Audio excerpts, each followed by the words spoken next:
Hey everyone, welcome to another top 10 list. This week's top 10 list is going to be the top 10 different types of US currency. And before I knock out that list, I just want to give a shout out real quick to Lady Bullion.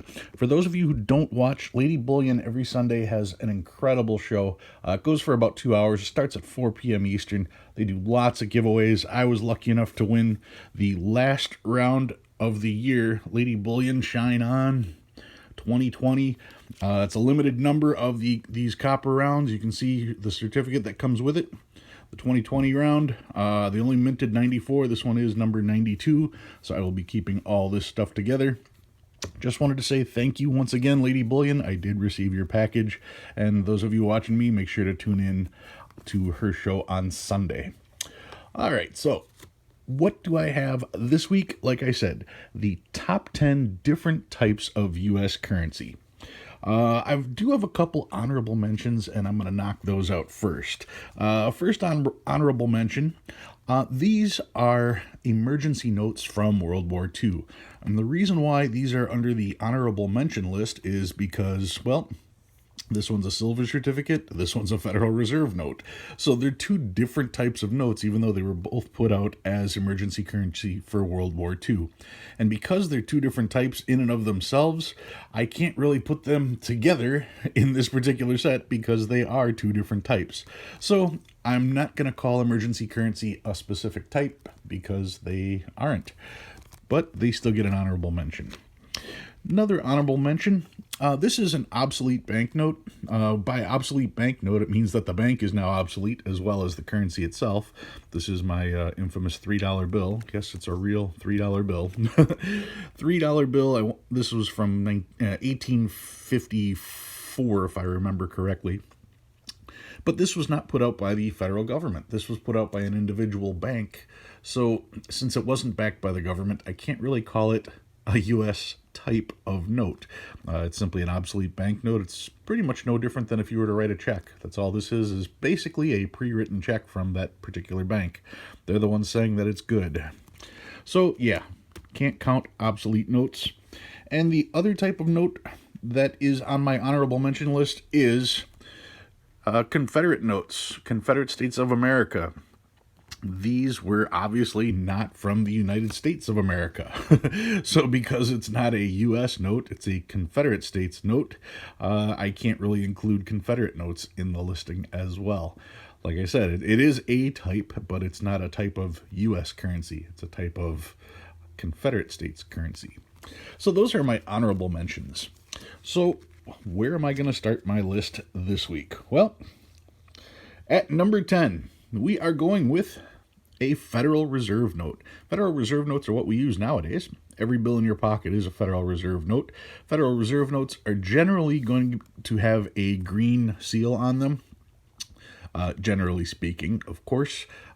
You may see blue seals on some of the large size notes that are Federal Reserve notes, but across the top it does say Federal Reserve note. This one is a light green seal from 1934, if I recall. Yep. So this one is actually just a really neat one to have. I like the color on it. This one's in really good shape too. But the Federal Reserve note means that the Federal Reserve says that this is worth money. Period. End of story. Nothing backing it, nothing like that. The Federal Reserve says this is cash, and we will consider it legal tender. So that's a Federal Reserve note. That's what we have today. So that's number 10. Number 9. Number 9 would be a red seal. This is a legal tender note. This one is a little bit older. You guys are probably a lot more familiar with the $2 red seals or the $5 red seals.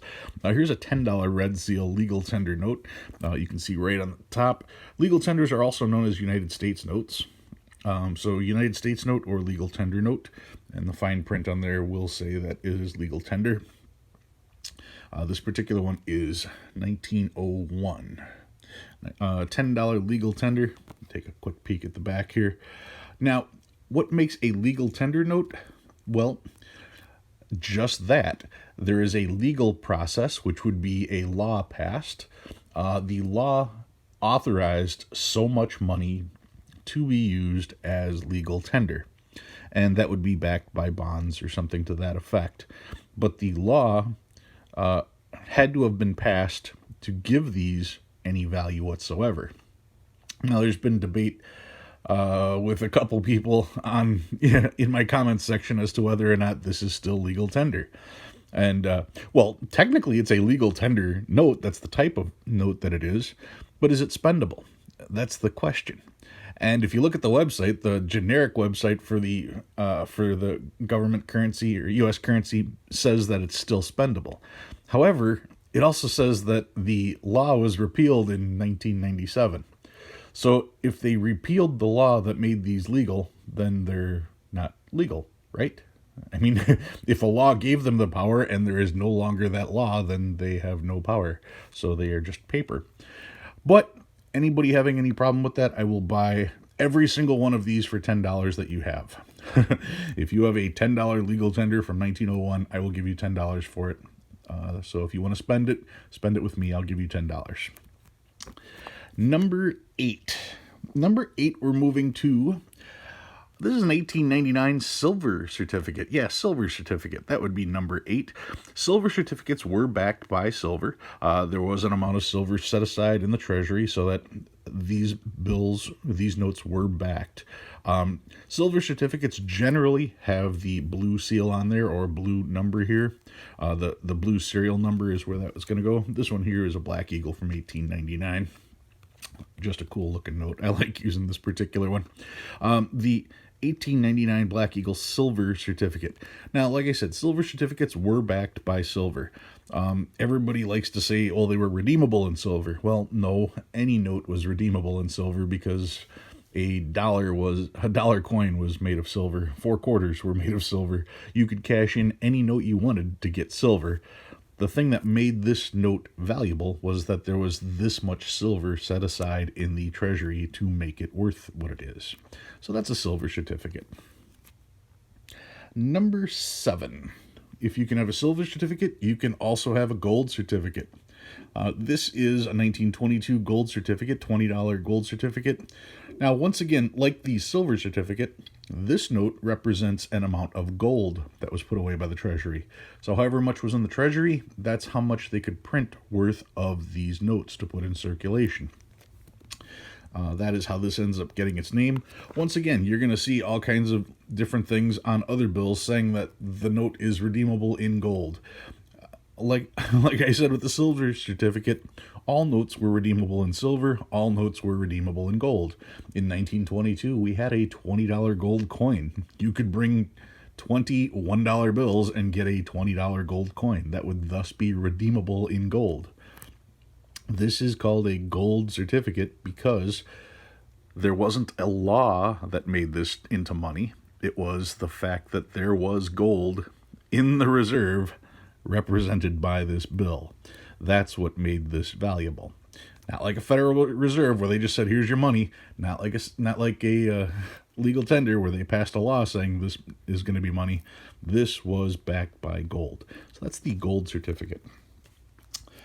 All right. Next up, 109,876. 10987, 10987, yeah, 6. Number 6 is a Treasury note.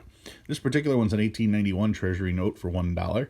Now, a Treasury note was put out by the Treasury, of course, and it wasn't necessarily gold or silver that was backing it.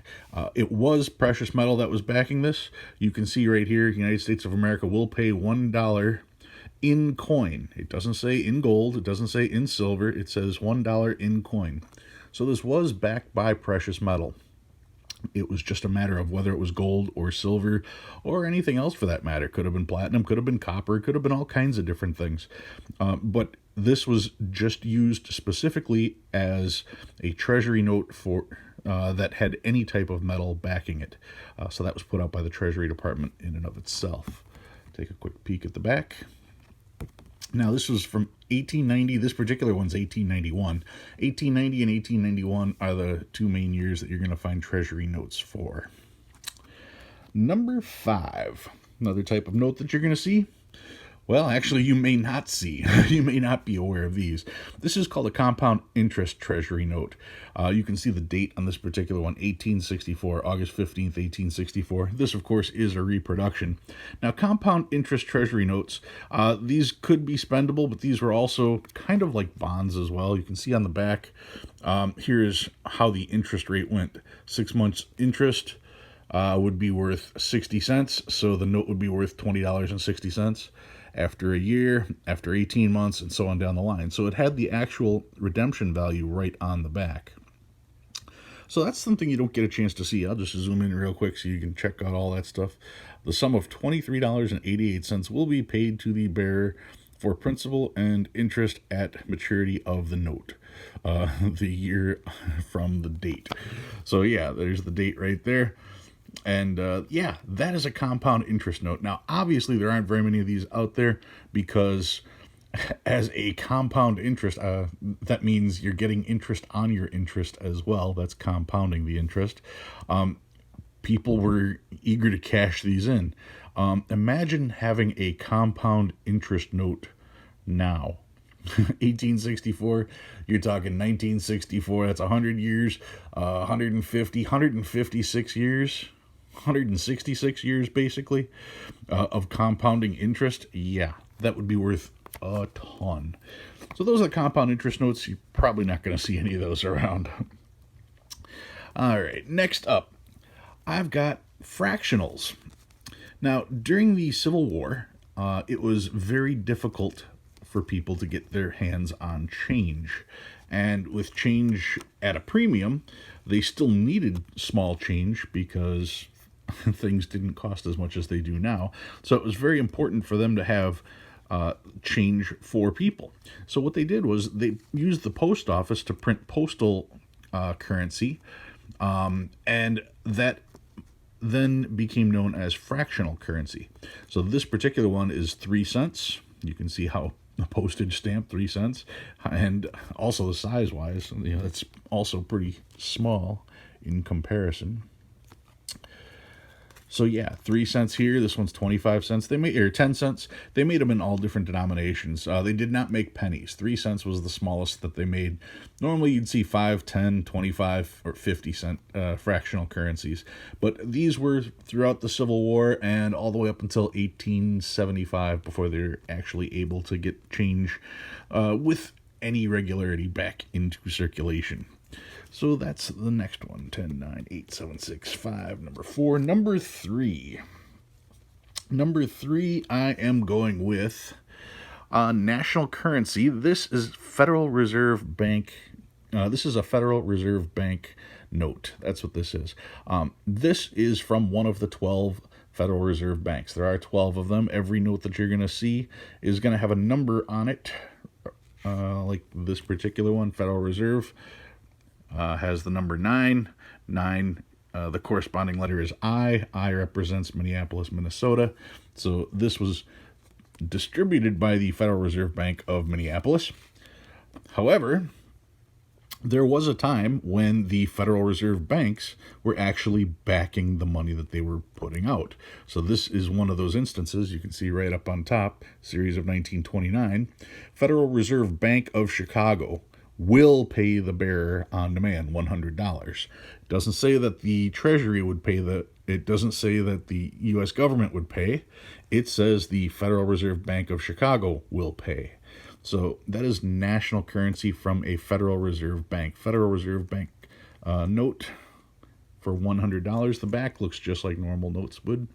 Just a really cool design there on the back like that. And this one's in pretty good shape as well. So that's number 3.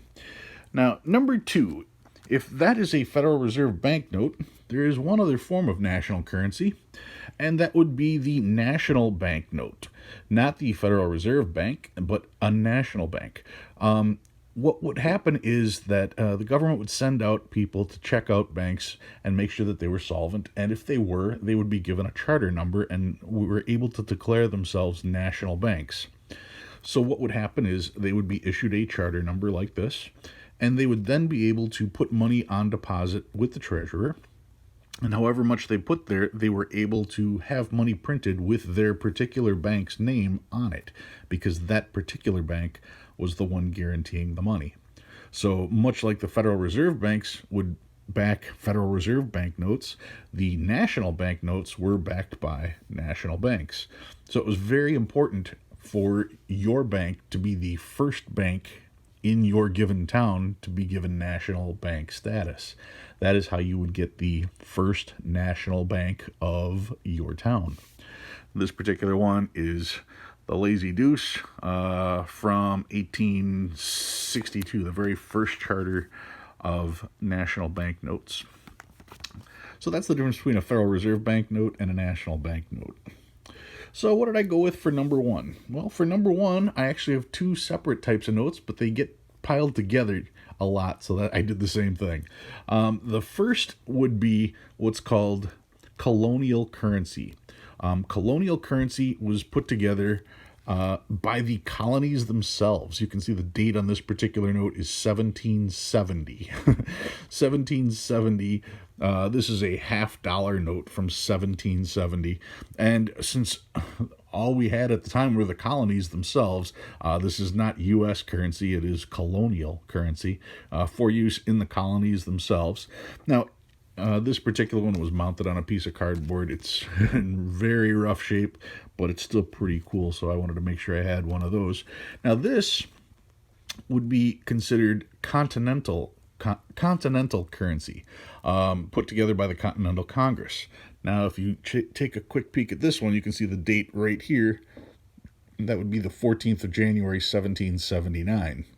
Well, that's after 1776, which means the Continental Congress had met. The Continental armies have been fighting for our country, trying to free us from Britain. This particular one is a $50 note. Continental currency did suffer a little bit of hyperinflation. That's why I've got a $50 note. There was an expression at the time when it didn't look like we were actually going to win, where people would say if something was worthless, they'd say it wasn't worth a continental, and this is what they were referring to, continental currency. Lucky for us, we did pull it off and win the war, and we have our own country to thank. Right on the top, you can see it does say United States. United States right there. So yeah, this was like the first currency we actually had. Back of this is pretty cool too. They used leaves to make sure that you couldn't counterfeit the notes. 1779 on there. Just a cool piece of history that I had to bring out. Hand numbered, of course, hand signed. And that pretty much covers all the different types of U.S. currency. All right, guys, that's what I've got for you this week. If you learned anything new, go ahead and hit that like button. If you want to see more, please subscribe. Every Sunday, I've been putting out my top 10 lists. Every Thursday, I do my $1,000 strap search. So thank you all for watching, and I'll see you again next week. Don't forget, if you have an idea for a top 10 list, leave that in the comments, and I will see what I can do. Thanks for watching, everyone. See you next time.